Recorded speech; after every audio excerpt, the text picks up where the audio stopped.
Hey everyone, so when you think of the French Revolution, what's the first thing that pops in your head? Probably men storming the Bastille, shouting for freedom, right? Well, that's really only half the story. Today, we're going to talk about the other half, the powerful, determined women who were right there shaping the entire course of the revolution. You've all heard that famous slogan, liberty, equality, fraternity. It sounds amazing. It promises a whole new world. But you've got to ask, who was this promise really for? Was it meant for everybody, or just for the men of France? That question is right at the heart of what we're digging into today. All right, here's our game plan. We're going to break it down into 5 parts. First, we'll see what life was like for women before things kicked off. Then, how they jumped right into the action. We'll look at exactly what they were demanding, see what they actually got, which is kind of a mixed bag. And finally, we'll talk about the legacy they left behind. Okay, so to really get why these women fought so hard, we have to understand the world they were living in. For most of them, especially the working class women of the Third Estate, life was, to put it mildly, really, really tough.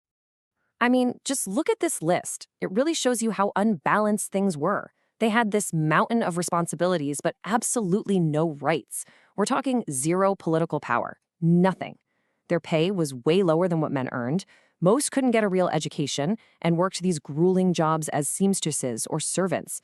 And after all that, they were expected to run the entire household, cooking, fetching water, raising the kids. Everything fell on them. So you can imagine, when the revolution started, it wasn't just some political idea for these women. It was a real chance, an opportunity to fight for a better life, not just for the country, but for their own families. And they did not wait around for an invitation. They took action themselves. And one of the most incredible examples of this is the Women's March on Versailles. Think about this. Thousands of working-class women, totally fed up with the sky-high price of bread, literally marched miles to the king's palace. This wasn't just a simple protest. It was a huge political move that actually forced the king to move back to Paris, right under the watchful eye of the people. So, you see, this march wasn't just a one-time thing. The source material makes it super clear. Women were major players from the very beginning. They truly believed that if they got involved, if they made their voices heard, they could pressure the new government to finally make their lives better. And this activism started to change. It began with demanding bread, something essential for survival, but it quickly grew into a super organized movement for something much, much bigger, their fundamental rights as citizens. Women were finding their political voice, and boy, were they ready to use it. How organized were they? Get this, around 60. That's the number of women's political clubs that popped up all over France. You had famous ones like the Society of Revolutionary and Republican Women. This wasn't just a few people in Paris. This was a whole network of politically active women all across the country. And what did they want? This quote pretty much says it all. They weren't just asking for things to be a little bit better. They were demanding full political equality. The right to vote, the right to get elected, the right to hold a government job. They wanted to be seen as citizens, period. So, after all that fighting, did they get what they wanted? Well, it's complicated. The revolution brought some good things for women, for sure, but it also dealt some pretty crushing blows to their movement. And this slide really lays it all out, the wins and the losses.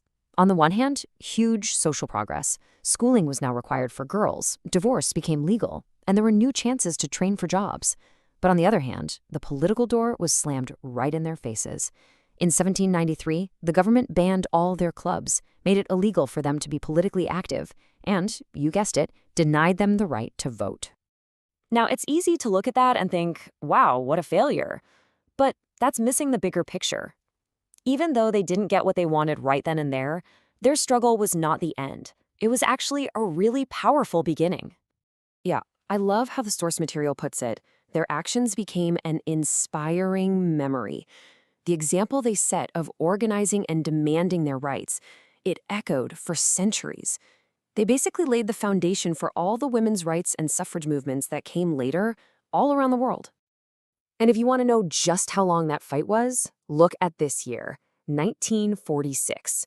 That is when women in France finally got the right to vote. That's over 150 years after they first marched to Versailles.